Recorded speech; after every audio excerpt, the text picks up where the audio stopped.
Good morning, Pastor Jason, and greetings to your church congregation this morning from Linda and I as Work and Witness coordinators in Costa Rica on the Mesoamerica region.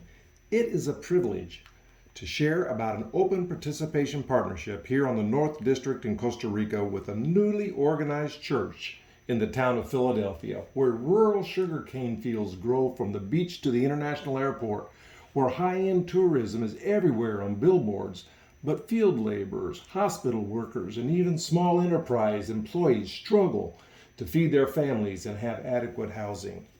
This year, they will be celebrating their 1-year anniversary of being organized. They were organized in April of last year. This congregation is enthused and active. On December 6th, I was honored to help Pastor Jimmy baptize 26 from his new congregation. Pastor Jimmy is a dynamic, evangelistic pastor, and we need to come alongside them and help them with a building that will allow them to worship and grow the kingdom of God. They are a meld of 3 adjacent communities, born from 10 years of being separate mission preaching points by their mother church in nearby Liberia. The opportunity before us is a miracle unfolding. The property they were renting was being put up for sale by the owner because its value in this location had doubled, and the church did not have down payment nor resources to make the payment, but they were praying for a miracle. I was back here in the States and had a conversation with Pastor Steve Rhodes from Anthem Church in Fort Myers, Florida, and he said to me, "Bruce, our church is doing well. We're working with our youth and adults and children, and our small groups are great, but our church needs a goal for global missions for the next 5 to 6 years. Do you have anything like that in Costa Rica where we can not only build a church, but partner with them for a longer, more personal relationship that would be mutually beneficial?" And I answered, "Absolutely. You would be an answer to prayer. Let's go visit Philadelphia." And so a partnership project was born. Obstacles began falling away. The property purchase, the owner agreed to sell to the church at 50% of his listing value, 50% of what the market value was on the property. He needed a down payment of $20,000.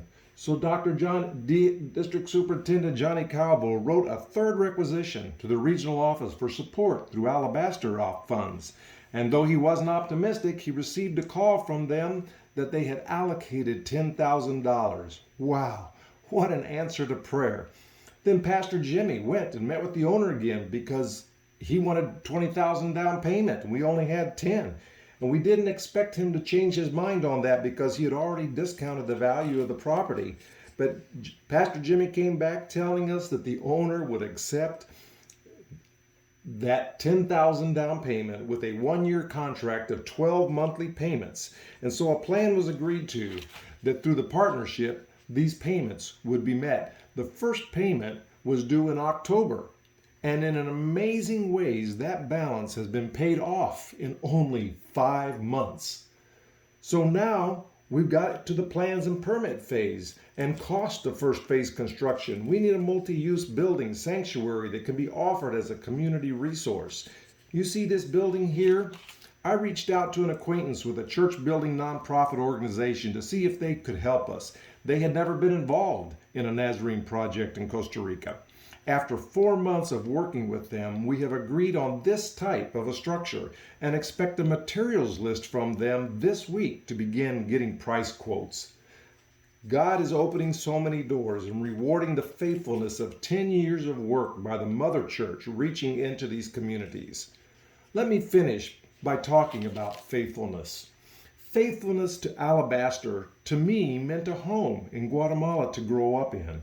Our family home was built as a part of the very first Alabaster project allocated by the Church of the Nazarene.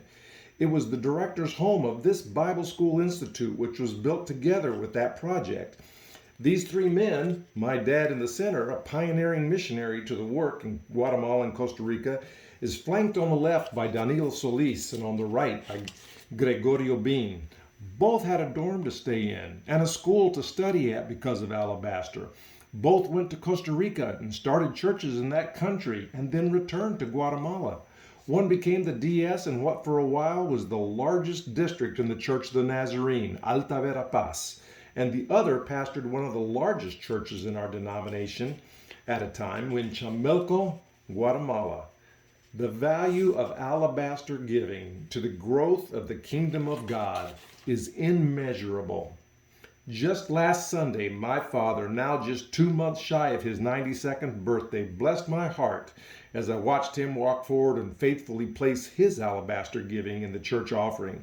He demonstrated to me he believes in faithfully giving to alabaster. Pastoring before he became a missionary, he had alabaster offerings in his church. As a missionary, he raised his family in an alabaster home and taught pastoral students in an alabaster-funded Bible school. And as the first district superintendent in Costa Rica, he bought several properties with alabaster funds to plant churches. And now as a retired missionary, he is faithfully giving to alabaster.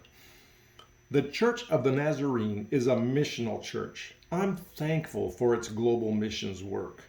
But it is only possible because of Nazarenes like you that for 70 plus years have faithfully and sacrificially poured out your alabaster offerings to missions.